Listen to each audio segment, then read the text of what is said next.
Today is Monday, February 1st. What to know about a snowstorm impacting tens of millions of Americans today, and a last-minute change to former President Trump's plan for his impeachment trial. Also, we'll tell you how effective a newer COVID-19 vaccine is looking now. Plus, famous music festivals canceled again. One of the biggest trades in NFL history, and how Americans and companies are celebrating Black History Month. Welcome to The Newsworthy. All the day's news in around 10 minutes. Fast, fair, fun, and on the go. I'm Erica Mandy. Thanks so much for being here. You ready? Let's do this. More than 110 million Americans are in the path of a snowstorm today, many preparing for the biggest snowfall they've seen in years. This winter weather system already dumped nearly a foot of snow in the Midwest. They're pretty used to it there. Today, though, it's hitting the East Coast even harder. New York City could get up to 18 inches of snow by tomorrow, and most of it is falling this morning. The city is expected to see 1 to 3 inches of snowfall per hour, and it's going to be windy, too, with gusts as high as 50 miles an hour. In both New York and New Jersey, emergency response teams are working around the clock. So are utility companies to respond to power outages as they come up. This storm could be a big deal for Washington, D.C. as well. The nation's capital city has not seen more than an inch of snow in more than 2 years. That was until last night, when a lot more fell, and more is coming down now. When all is said and done, D.C. could get up to 8 inches of snow. But again, New Jersey and New York are seeing the worst of this storm, along with parts of Pennsylvania, Connecticut, and Maryland. Former President Trump changed up his impeachment legal team with just more than a week to go before his Senate trial. He has 2 new lawyers now. First up, David Schoen. He's been a lawyer for 30 years and a frequent TV legal commentator. He represented Trump's political advisor Roger Stone in his Mueller investigation trial.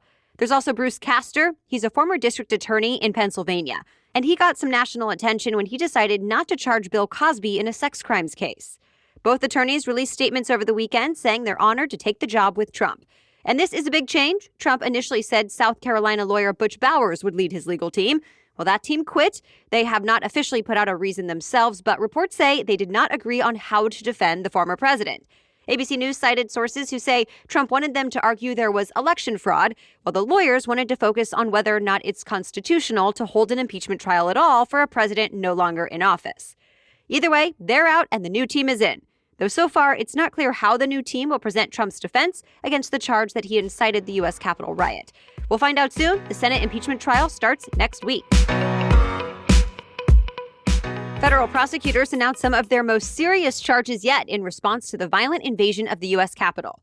2 members of the far-right nationalist group, the Proud Boys, are facing several charges, including conspiracy, meaning they worked together during the riot, assaulting an officer, and civil disorder. Overall, more than 170 people have been charged in the riot, but most have been accused of more minor crimes. The only other serious conspiracy charges have been brought against members of the militia group, the Oath Keepers. They are accused of planning the Capitol attack for nearly 2 months before it actually happened. And by the way, federal investigators are now offering a $100,000 reward for information about the person who left 2 pipe bombs in Washington, D.C. The FBI says the explosives were planted the night before the riot and just blocks away from each other at the headquarters of the Republican and Democratic national committees. Thankfully, experts defused them, so no one was hurt. Since then, the FBI says it's interviewed more than 1,000 people who live and work in that neighborhood, and it put surveillance images of the person on their website, but so far, no arrests. For the second weekend in a row now, tens of thousands of Russians took to the streets to demand opposition leader Alexei Navalny be released from custody. And for the second weekend in a row, thousands of protesters were arrested. Remember, Navalny is one of Russian President Vladimir Putin's main rivals. 2 weeks ago, he was taken into custody, and since then, his brother and his wife have been detained too. All the while, there's been what the AP calls the largest, most widespread show of discontent Russia has seen in years. Police have reportedly arrested thousands of people over the weekend and beaten some of them. The U.S. is calling on Russia to release Navalny and has criticized the treatment of protesters.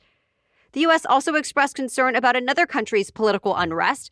In Myanmar, the military has taken over in a coup against their democratically elected government, and senior politicians were detained in early morning raids.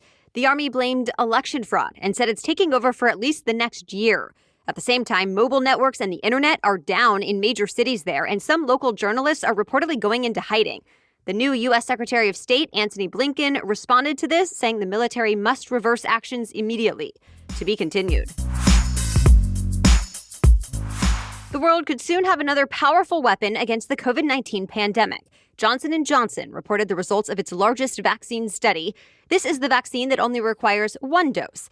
Now the drug maker says its vaccine is about 72% effective at preventing any illness from COVID-19 here in the U.S. And that number is 66% effective worldwide. Even better, it's 85% effective at preventing severe illness. Many have noted this is not quite as promising as the Pfizer and Moderna shots. Those came back with efficacy rates of more than 94%. But it's worth noting, even the Johnson & Johnson one is more effective than the typical flu vaccine. And some doctors say it's not fair to compare the trials anyway, since this one happened later in the pandemic after more strains of the virus have now been detected. Either way, most doctors and scientists agree the advantage of having one more vaccine, especially one that can be given in a single shot, is significant. Of course, this Johnson & Johnson shot is not available to the public yet. The AP reports the company is expected to ask for FDA authorization in the next week. Much more news still ahead, but first, thanks to our sponsor today, Noom. Look, I'm not a fan of fad diets or get fit fast trends that just aren't very realistic. Well, Noom does not like that stuff either. Instead, Noom says it's based in psychology and wants to give you more knowledge so you can accomplish your personal health goals and stick with them in the long term. And Noom is clear that it's not just about losing weight. It's about a lifestyle and being able to replace your habits with healthier habits. In fact, more than 80% of Noomers finish the program, and more than 60% have stuck with their goals for at least 1 year. Noom is forgiving, too, because they know we're all human. If you go off track a day, no worries, you can get back on track the next day. So if you want to try it out, you can sign up for your trial today at Noom, N-O-O-M, Noom.com/newsworthy.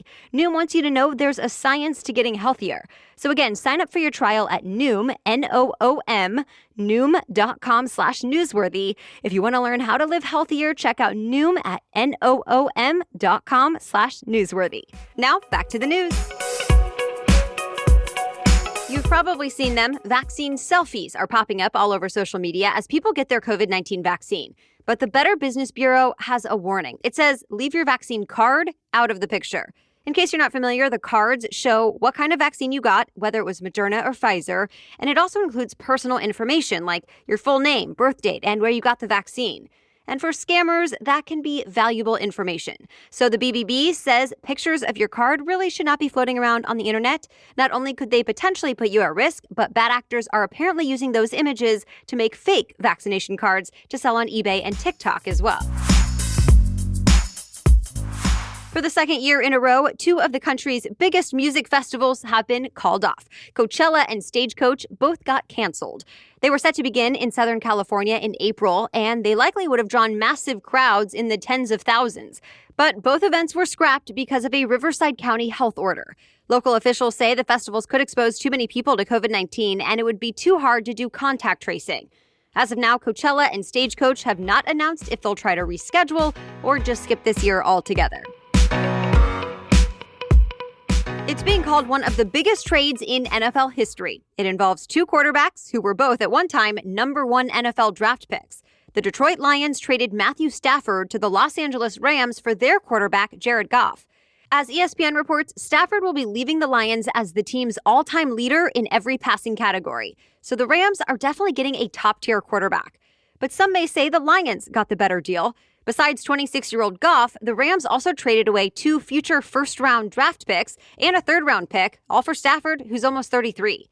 But some ESPN analysts say it's clear the Rams have a Super Bowl run in mind, which could be possible with Stafford at the helm. As for the Lions, they're now going into rebuild mode under a new coach and a relatively young QB. Speaking of football, a very unique version of the Pro Bowl happened yesterday. Usually the Pro Bowl is basically an all-star game between some of the league's most celebrated players. But this year, the Pro Bowl was not an actual football game. Instead, it was a virtual video game. It was played on Madden 21 because of the pandemic, of course. A rotating lineup of football players and even celebrities were at the controllers each quarter. For example, Snoop Dogg played one quarter and NASCAR driver Bubba Wallace played another. In the end, the NFC was the winner of the virtual game, beating the AFC 32-12.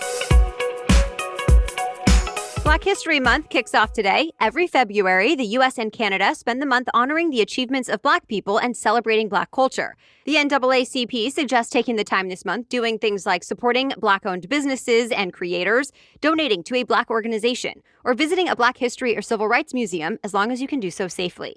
There are also dozens of virtual events happening.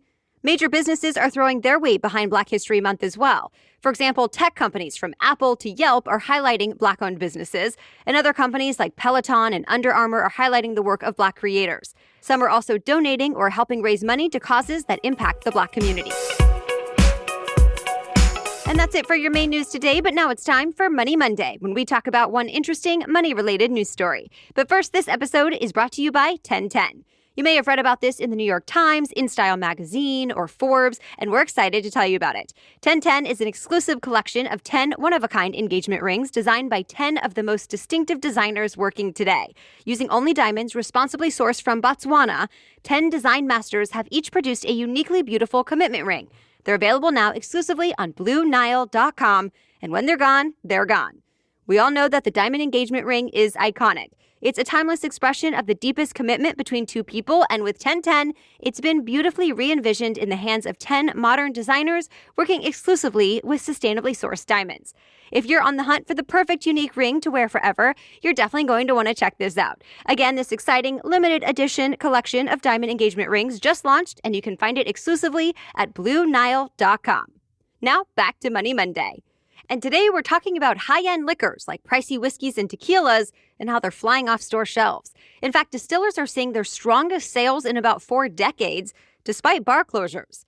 Alcohol executives tell the Wall Street Journal this is because people cannot spend money on things like concerts, travel, and live sports anymore.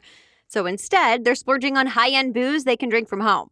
People are opting for alcohol that costs at least $40 or $50 for a standard-sized bottle.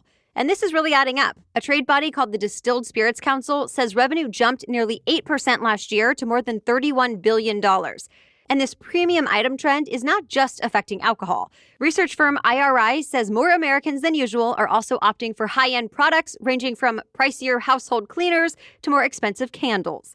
Experts say this trend could very well fizzle out soon, though, as more venues reopen and people shift their spending. All right, thanks for listening today and making the newsworthy part of your daily routine. We'll be back with more news to know tomorrow. Until then, have a great day.